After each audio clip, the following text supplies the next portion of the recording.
দূর দূরান্তে যখন স্কুলে যেতে হচ্ছে, সেই স্কুলে যাওয়ার জন্য সর্বস্তরের ছাত্রছাত্রীকে বিধাভেদ না করে বাংলার মুখ্যমন্ত্রী মমতা বন্দ্যোপাধ্যায় সবুজ সাথী প্রকল্পের মাধ্যমে তাকে সাইকেল প্রদান করছে, সেটাও দিচ্ছে মমতা বন্দ্যোপাধ্যায়।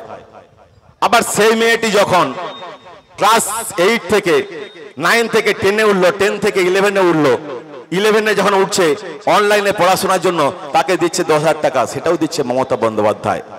আবার যখন 10 থেকে 11 পাস করে যখন এইচএস পাস করে কলেজে উঠলো, তখন মমতা ব্যানার্জি কন্যাশ্রী 2 প্রকল্পের মধ্য দিয়ে আবার 25,000 টাকা প্রদান করছে। আবার যখন উচ্চশিক্ষা শিক্ষিত হলো, স্টুডেন্ট ক্রেডিট কার্ডের মাধ্যমে তাকে উচ্চশিক্ষা পড়াশোনার জন্য সেটাও দিচ্ছে মমতা বন্দ্যোপাধ্যায়।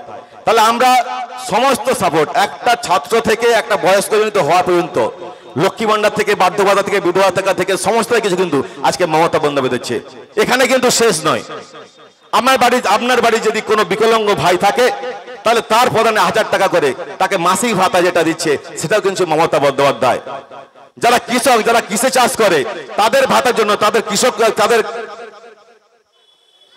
চাষ করার জন্য বছরে তাকে 10,000 টাকা দিচ্ছে মমতা বন্দ্যোপাধ্যায়। তাহলে মমতা বন্দ্যোপাধ্যায় আপনাদের পাশে সুখে দুঃখে সবসময় আছে।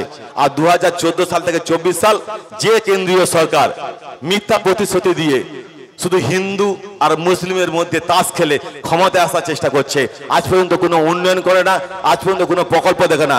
আপনারা বলুন, এই এলাকা